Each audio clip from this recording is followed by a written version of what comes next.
5 magkakaanak na minasakera sa San Jose del Monte, Bulacan, inilibing na. Isa pang nadadawit sa Bulacan Massacre, itinumba. 2 pulis Mandaluyong na yan na navideohan na pinaghahataw ang kanilang mga inaresto na destino na sa Marawi, pero ilang taga-provincial government umalma. Hindi naman tayo tapunan dito ng mga rogue cops. Nahulikam, babaeng hinablutan ng bag, patay ng pumalag. Games and Amusement Board, umapela sa World Boxing Organization na pag-aralan ulit ang bakbakang Pacquiao Horn. Claudine Barreto, inireklamo sa NBI ang netizen na nambuli sa kanyang adopted na anak. At ang Song-Song couple na bumida sa Descendants of the Sun, ikakasal na.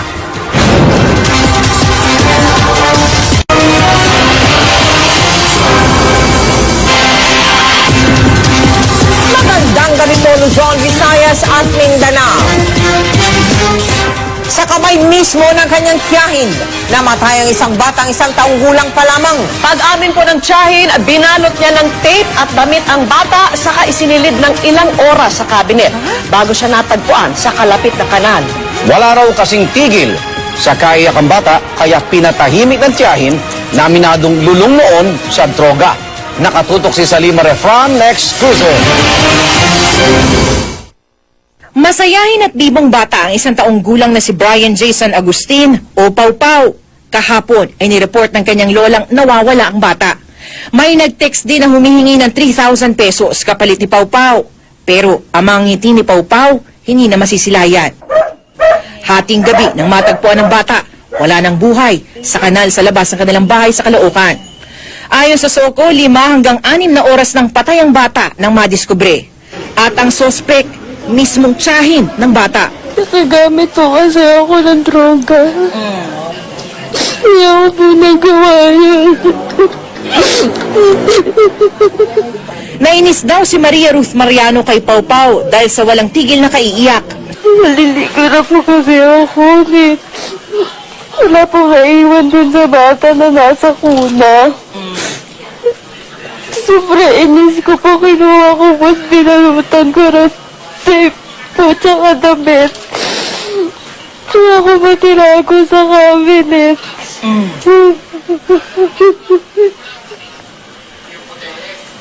Tapos, Sabi pagtutubo ng ating kami. Tsaka ko nga po nilabas. di maipaliwanag ang pighati at galit ng nanay ni Pau Pau. Walang laban yung anak ko, papatayin niya. Hindi yung rason para gawin niya sa anak ko yun. Yung natural bata iiyak. Kumiyak naman yung anak niya eh. Pero sana hindi naman niya ginawa yun. Hindi sapat yung paghingi ng tawa dahil buhay po yung kinuha ko sa kanila. Hindi naman po maipapalik yun. Pero sabi niya po ako humihingi ng tawa. Hindi pa ako nagtulong na makapagbago po ako. Gusto po magsimula ulit para sa 2 anak. Kasi lumaki yung anak ko na yun na. Mensahe ni Maria Ruth sa kanyang pamangkin. Pau! Si tita to! Sorry sa nagawa ko sa'yo.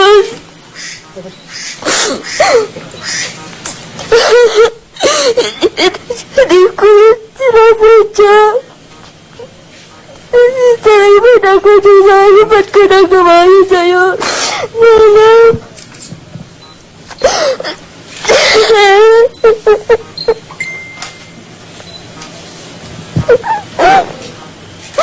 Sana bigyan ako magkakataon makapagbago. Reklamong murder ang kinakaharap ni Mariano. Para sa PNP, maging aral sana sa mga pamilya ang nangyari sa batang si Pau Pau sa epekto ng iligal na droga. Kung mayroon tayong nasa pamilya o kaanak na nalulong sa droga, tulungan natin ito sa pamamagitan ng pag-surrender, sa pamamagitan ng pag-voluntary rehab. Salima Refran, nakatutok, 24 oras. Patay ang isang lalaki matapos pagbabarilin sa harap ng kanyang kapatid sa loob mismo ng kanilang bahay. Ang dalawa sa mga suspect, patay rin nang makipagbarilan daw sa mga pulis na tumugis sa kanila. Nakatutok si Steve Dailisan, exclusive. Nagising at nagmakaawa pa ang 18 anyos na si Alwin Padilla sa tatlong lalaking pumanhik sa kanilang bahay sa Visaya Street, Barangay Payatas, Quezon City, pasada 2:00 ng madaling araw kanina. Katabi ni Alwin ang bunsong kapatid at kaibigang babae pero siya lang ang binaril ng 4 na beses. Pinadapa daw po siya. Tapos daw, nakarinig daw po siya na isang poto. Nagsigaw siya na tama na. Ayun na. Agad tumakas sa mga sospek sakay ng motorsiklo. Nahuli kampang nagtago sa likod ng dumaraang truck ang 3 motorsiklo. Imbes suminto, humarurot. Makikita ring nag-o-oplan sita noon ang QCPD Station 6. Tinugis ng mga pulis ang mga sospek. Nakatakas ang 4 na sakay ng 2 motorsiklo. Pero ang isang riding in tandem na corner sa bahagi ng Lanzones Street. Nung malayo pa, hindi pa nila nakikita yung mga pulis. Kaya nang lumiko bigla yung truck, doon na sila nabulaga na malapit na pala sila doon sa pulis. Kaya nga ang ginawa nila, pinatitigil sila, inigdor nila. Naisugod sa ospital ang 2 sospek pero di na umabot ng buhay. Bukod sa mga basyo ng bala, nakarecover mga otoridad ng caliber 38 at caliber 45 na baril. Nung nasa ospital na siya, may na-recover yung nandun sa ospital na nurse, iturn over naman sa pulis na small sachet ng shabusa na nasa bulsa niya. Ayon sa mga otoridad, mula nitong Hunyo, nasa 4 na ang napapatay sa bahagi ng Barangay Payatas. Palaisipan noon sa kanila kung sino ang nasa likod ng serye ng pamamaril. Pero suspetsya nila ang nakaengkwentrong grupo ang nasa likod ng mga shooting incident. Kaya hinikayat nila ang kaanak ng mga dating biktima na dumulog sa pulisya at kilalanin ang mga napatay na suspect.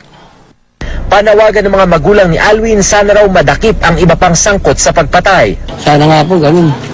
Para pagbayaran kagad din yung ginawa nilang mali. Inaalam pa ng mga otoridad ang pagkakakilanlan ng mga napatay na sospek at ang motibo sa pagpatay. Steve Dailisa, nakatutok, 24 oras. Kung sa LTO, may shortage pa rin ng plaka sa isang bahay, kahit plaka pa na pang presidente, abay meron sila. Yan po ang nabisto ng mga otoridad sa pagsalakay nila sa bahay na pagawaan pala ng mga peking plaka.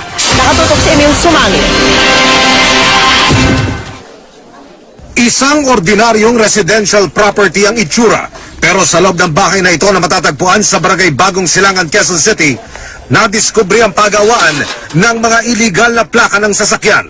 Sa tulong ng QCPD Special Operations Unit, ni-raid ng LTO sa bisa ng search warrant ang bahay. Naging ko sa'yo, ang LTO hindi makagawa ng plaka eh. Nakita mga hindi raw otorisadong commemorative plate na may markings tulad ng PNP at PDP laban. Mayroon ding numero tulad ng plakang 17 na para sa city prosecutor, numero 8 na para sa mga congressman, at pati ang number 1 na para sa presidente ng republika. May mga finished products na ring nadiskubre ang raiding team. Ayon sa LTO at pulisya, nagagamit ang mga peking special plate na ito para maabsuelto sa traffic apprehension.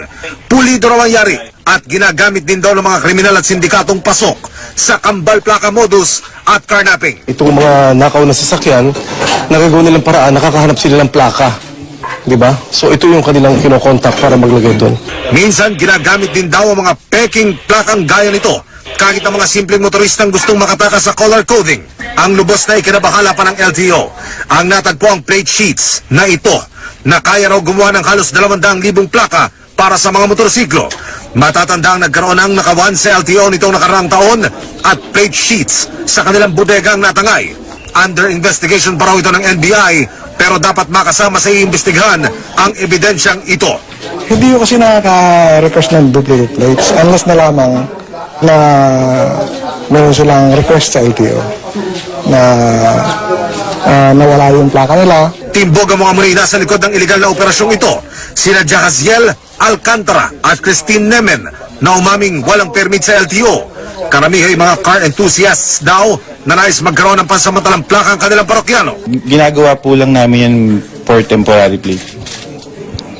So, kumpiyansa po kami na hindi namin nilagyan ng security features yet.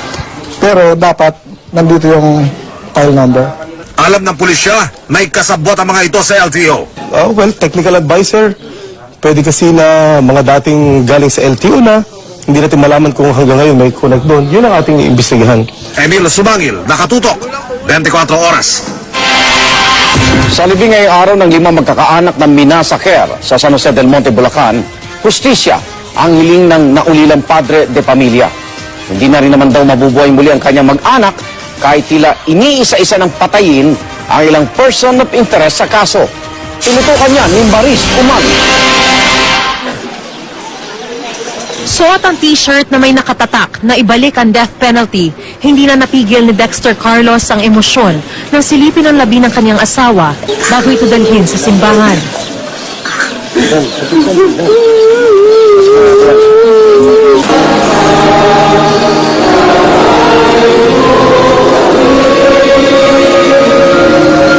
Sa huling basbas sa mga labi ng kanyang mag-iina, bumaha ang luha ng kanyang mga kaanak. Na hindi ko malubos isipin kung bakit sa akin pa nangyari ito at kung ano ang salarin at kung bakit nagawa nila itong karumal-dumal na pangyayaring ito. Ito ba ay isang parusa sa akin o kaya ito ba ay isang pagsubok? Ang panalangin ko sana ay ito ay huling pangyayari sa ganitong paraan na pagkawala ng mga inosenteng buhay. Huwag na po sanang mangyari pa ito sa iba. Sambahin ang ngalan mo. Pagdating sa sementeryo, hinalikan ni Dexter sa huling pagkakataon ng kabaong ng asawang si Estrella at anak na sina Donnie, Ella at Dexter Jr. Nagpaalam din siya sa biyanang si Lola Auring. Panganay kong anak, binilinan ko na alagaan niya yung dalawang kapatid niya na hindi nila awayin yung bunso nila at pati rin yung babae hindi niya awayin, bantayan niya yung mama niya at mga kapatid niya. Sa kanya ko na hinabilin na bantayan niya. Ganon din sa asawa ko na alagaan yung mga anak namin yung saan sila mapunta. Pinili ko rin na lagi nila akong subaybayan. Humingi ako sa tawad sa kanila kasi hindi ko man lang naipagtanggol yung kanilang kadumal-dumal na kamatayan. Sa kaugalian ng mga Ilocano kasamang inililibing ng mag-anak ang ilang gamit na madalas daw nilang gamitin, pati na ang puting laso. Nag-iwan din ng sisiw para hindi raw matahimik ang may kagagawa ng krimen. Pagkatapos ay nagpalipad ng puting mga lobo. Ngayong nailibing na ang pamilya ni Dexter Carlos, magagawa na raw niyang tutukan ng buong-buong investigasyon sa pagpaslang sa kanyang mag-iina at tiyanan. Hindi man daw magiging madali para muling makabangon, gagawin daw niya ang lahat para makamit ang hustisya para sa kanyang mga pumanaw na mahal sa buhay. Pakiusap niya sa may nalalaman sa krimen. Mag-testified na sa kapulisan para mabigyan linaw yung kaso ng misis ko. Parang away nyo na, para naman sila ay tahimik na pupunta sa kalangitan. Nang tanungin namin kung anong masasabi niya sa panibagong insidente ng pagpatay sa isang itinuturing ding person of interest sa krimen na si alias Ponga. Hindi ko pa alam kung natuwa ko or malungkot kasi kahit mamatay silang lahat, yung may gawa ng krimen na to ay hindi naman nila may babalik yung buhay na inutang nila. Kung ano man ang nangyari sa kanila, kulang pa ngayon eh. Kulang pa yung nangyari sa kabayaran ng ginawa nila sa pamilya ko. Dapat, nabita yun. Mula rito sa San Jose del Monte, Bulacan, Mariz Umali, nakatutok, 24 oras. Sinabon at binalaan ni PNP Chief Ronald De La Rosa ang PNP Special Action Force na nagbabantay sa New Bilibid Prison na isinasangkot sa umunoy pagbabalik ng kalakalan ng droga sa kulungan. Ang mga tropa ng SAF ayaw na raw sa Bilibid at mas gusto pang ma-deploy sa Marawi. Nakatutok si Mark Salazar. Ininda raw ni Chief PNP Ronald De La Rosa ang mga aligasyong posibleng kasabwat ang ilang PNP Special Action Force o SAF sa umano'y pagbabalik ng drug trade sa Bilibid. Bunsod ito ng sinabi ni DOJ Secretary Vitaliano Aguirre II na mayroon na namang drug trade sa NBP at posibleng maging ang SAF na bantay nila ay nakurap na. Kaya nang dalawin niya kanina ang mga SAF na nakadestino sa Bilibid. May mga kasamahan dito sa Special Action Force na involved sa pagbabalik ng droga. Yung tingnan yung mata ko. Huwag kayo magsinungaling. Ano? Meron ba sa inyo? Pero kung totoo man ito, masakit man, pero I have to deal with you accordingly. Baka sa mukha ng mga SAF ang epekto ng bahid sa kanilang reputasyon na dala ng aligasyon. Maapektuhan, of course. Tao rin itong mga to. We will be leaving this institution kung sakaling ma-relieve kami nakatingala kami. Because we know that we did something for the National Bilibid Prison. Sabi nga ni General De La Rosa, kapag ang SAF ang nasira, sira na ang buong PNP.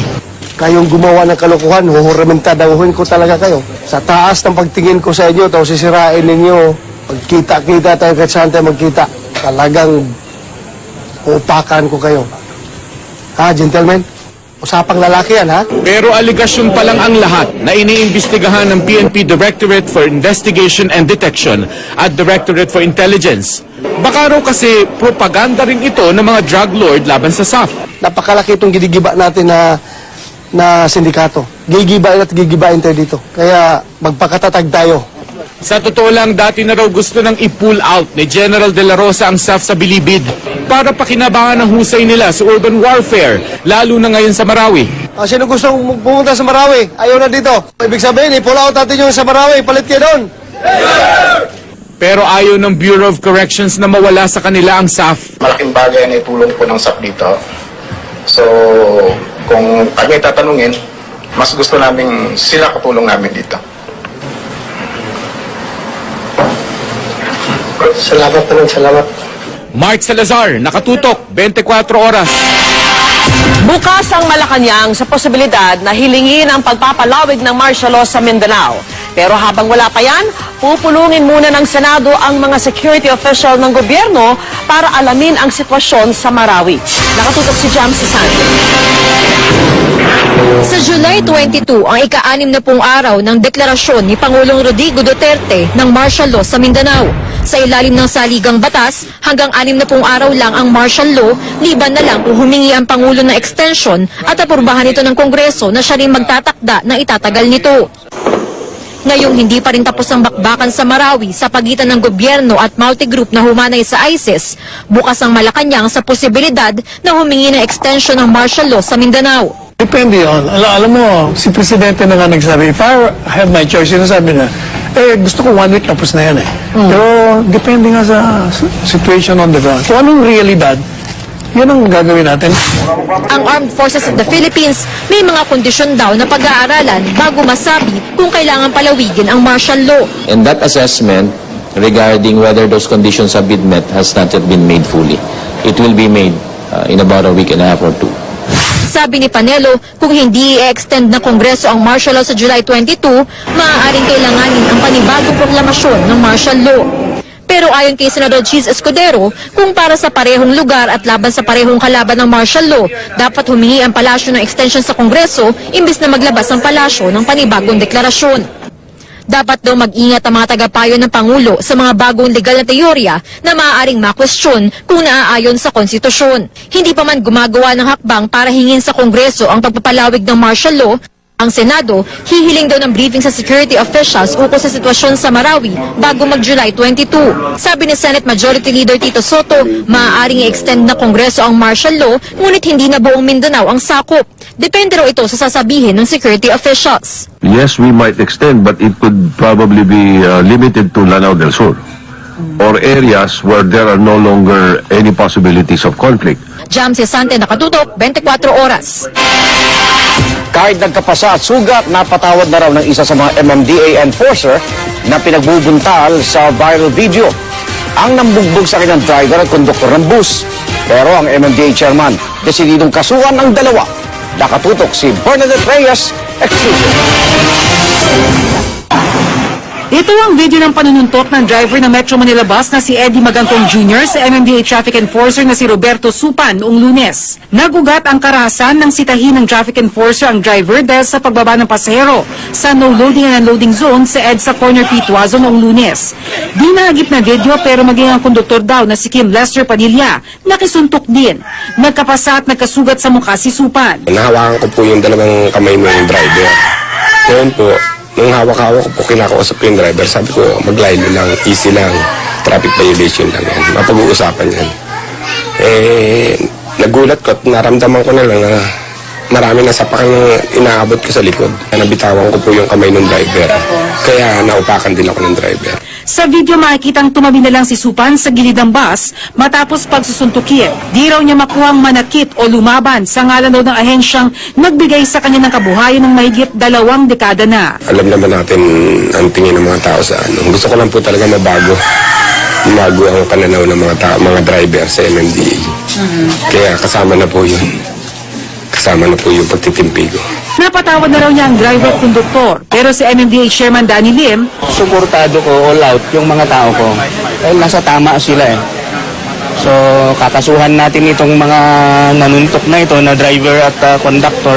gagawa na rin daw ng paraan ng MMDA para proteksyon ng kanilang hanay laban sa mga abusadong driver. Pinag-aaralan natin yan na kahit paano siguro mabigyan sila ng wherewithals to defend themselves, not to use this para manakit ng tao. Naglabas na rin ng show cause order ang LTFRB sa Metro Manila Bus para magpaliwanag kung bakit hindi dapat makansela ang Certificate of Public Convenience nito dahil sa inasal ng kanilang driver at konduktor. Pinadadalo rin ng driver at konduktor sa gaganaping hearing sa July 19. Bernadette Reyes, Nakatutok, 24 Oras. Hiniling ng Games and Amusement Board na i-review ng World Boxing Organization ang laban ni Manny Pacquiao at Jeff Horn. Posibleng may mga pagkakamali raw ang referee at judges, kaya natalo si Pacman.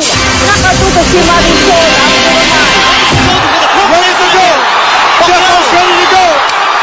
Marami ang nadismaya sa resulta ng labang Pacquiao-Horn. Kaya ang Philippine Games and Amusement Board sumulat na sa presidente ng World Boxing Organization para hilingin i-review ang laban para sa posibleng pagkakamali umano ng referee at judges. Gusto namin i-justify nila kung ano yung nangyari kasi kami, katulad ng maraming Pilipino, hindi kami kontento. Hindi kami naniniwala na ganun lang. Sana patas ang tawag ng officials. Ang fighting senator, tinawag ang pansin ng WBO na aksyonan ang sulat ng GAB upang protektahan ang boxing. Ayaw daw niyang mamatay ang boxing dahil anya sa di patas na desisyon at pag-officiate sa laban. Hindi naman daw inaasahan ng GAB na babawiin pa ng WBO ang naunang desisyon. Pero dapat daw may gawin silang aksyon. Noong June 2012, natalo si Pacquiao kay Tim Bradley sa controversial split decision para sa WBO welterweight title.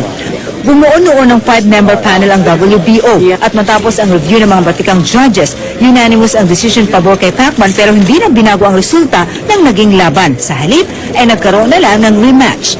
Ngayon, sabi ng GAB, Maybe we're hoping for them to order a rematch.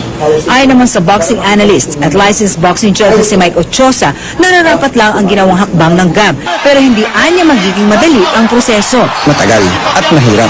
Doon po sa law na yun, hindi lang boksingero ang kasama. There is what we always call a third man in the ring. And there are the judges around. Diba? Hindi lang yan. Meron ring timer. May humahawak ng bell. May sapat daw na rason para i-review ang labang Pacquiao at Horn. Makabubuti rin daw na iparating ng ating mga opisyal ang alinlangan sa WBO.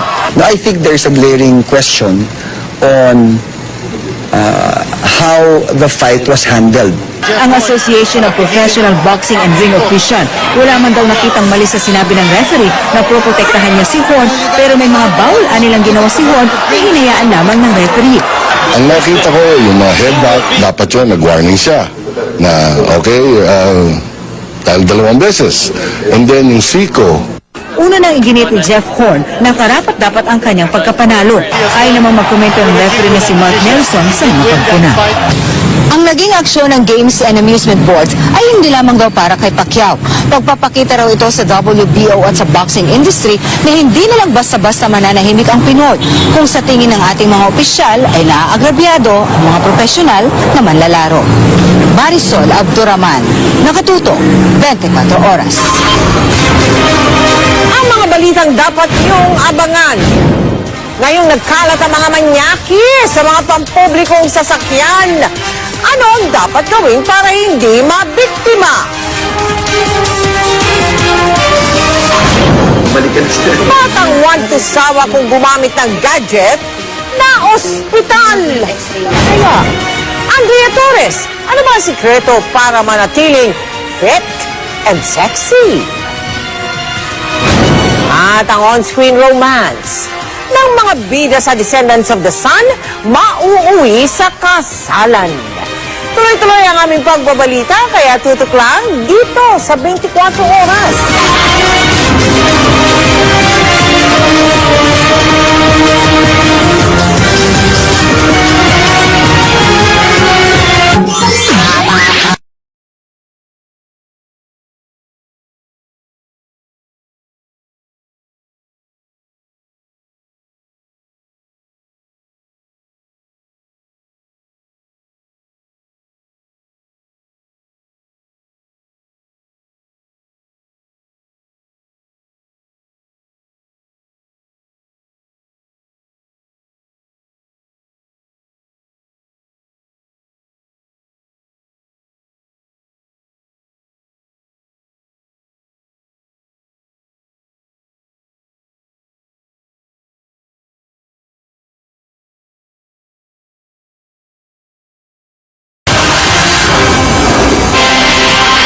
Babala, maselan po ang ilang imahe sa ulat na ito tungkol sa inaabot na pambabastos ng ilang kababaihan sa pampublikong transportasyon.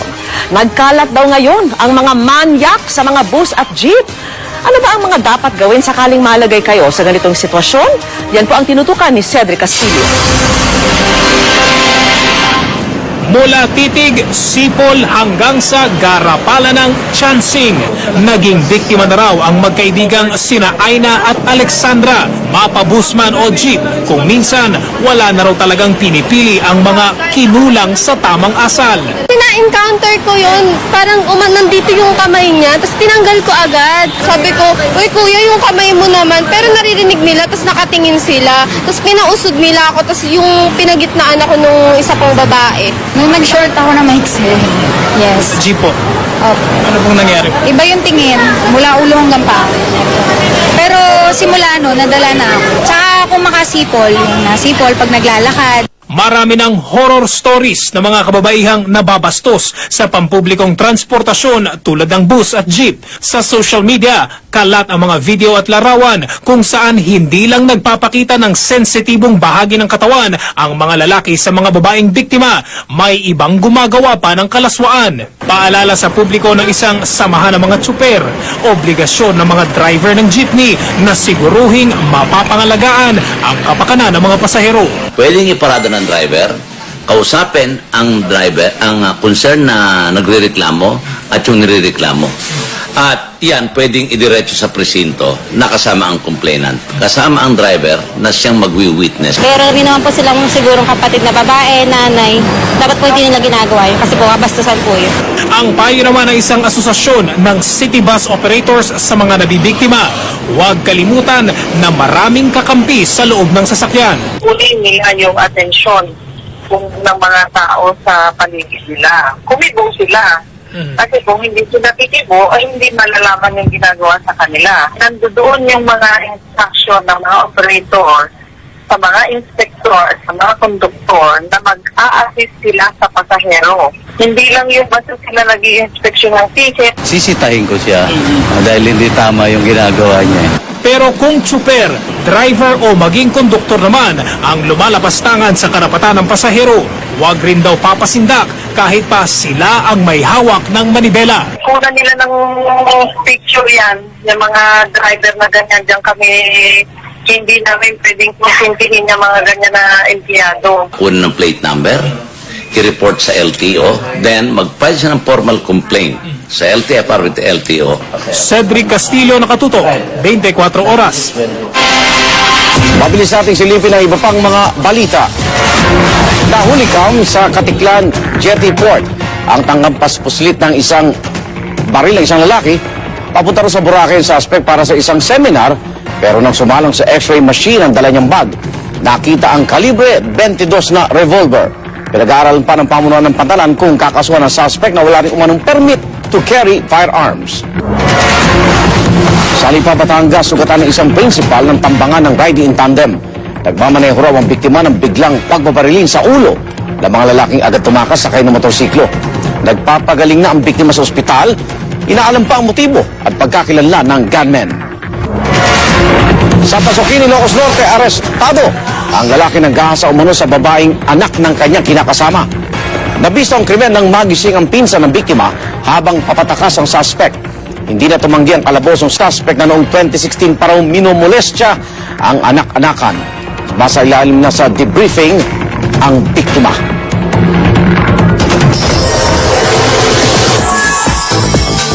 Kahit gaano man ka-busy, sinisiguro ni Kapuso sexy actress Andrea Torres na hindi mawawala sa kanyang routine ang pag-e-exercise. Ang iba pang sikreto para ma-achieve ang sexy body ala Andrea Torres, ichichika ni Katatibayan.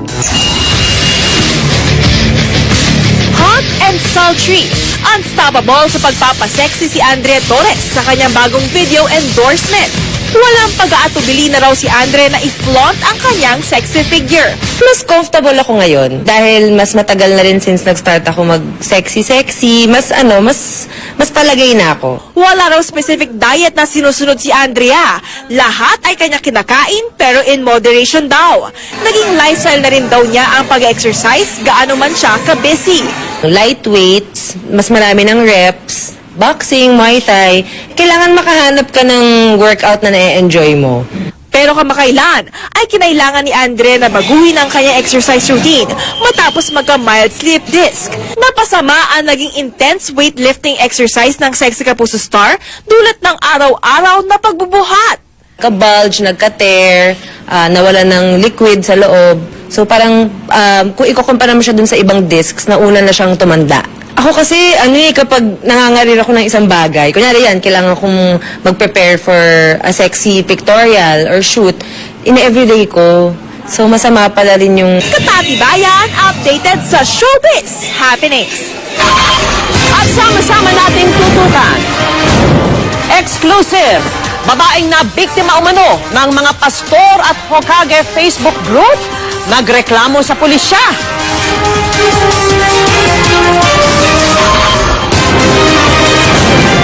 Maging ang Pangulo, dismayado rin daw sa resulta ng bakbakang Pacquiao Horn. At pag-escort sa NAIA ng isa umunong dating pulis sa grupo ni Atong Ang at Gretchen Barreto, iniimbestigahan. Tutukan lahat ng yan dito lang po sa 24 oras. Miss Anuel, tumutulong iahon ang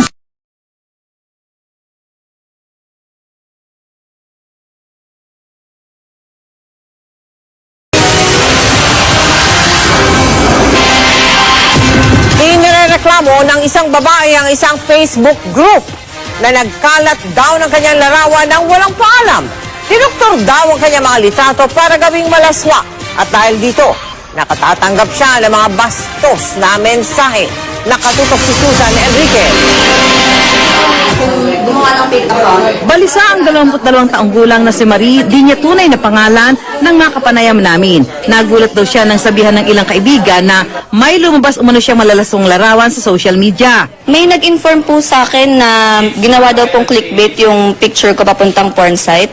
Meron din pong nag-inform sa akin na yung picture ko daw po inedit po para magkaroon ng naked body.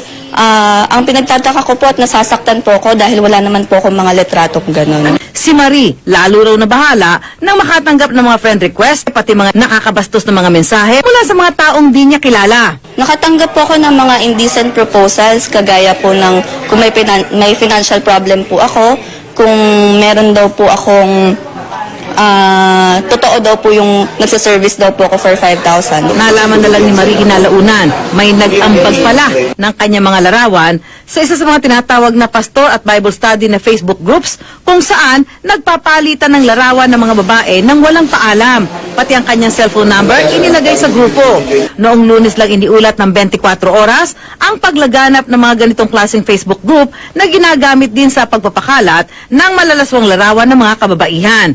Ayon kay Marie, naiambag na raw ang kanyang mga larawan sa 4 na magkakaibang grupo. Hindi niya alam kung may iba pang nagkakalat nito. Sinamahan namin ngayong hapon si Marie nang dumulog siya sa PNP Anti-Cybercrime Group. Gusto ni Marie na malaman kung sino ang mga nasa likod sa pagkakalat ng kanyang mga larawan. Nangako naman ng PNP na gagawin ng lahat para matukoy ang nasa likod ng nangyari kay Marie. Kakausapin din daw ng Anti-Cybercrime Unit ang Facebook kung maaaring matrace ang mga ito. Mag-request tayo kung mag-grant yung request natin kay Facebook, mas maganda. Is magkaroon tayo ng lead kung sino siya nag-start yung pag-capture ng picture niya na nagamit sa sa Hokage. Nagbabala rin sila sa miyembro ng mga pastor Facebook group na ito. Kung sakaling mahuli natin tong nag-share nito na account, kasuhan natin siya. Kaya huwag nyo nga nung isipin na walang mangyari sa kaso natin. May mahuhuli natin yan. Paalala rin ng pulisya sa mga social media user para di mabiktima. Gawing private ang account. Huwag ilagay ang mga personal na impormasyon gaya ng contact number at email. At huwag mag-accept ng friend request kung di naman kilala. Susan Enriquez, Nakatutok, 24.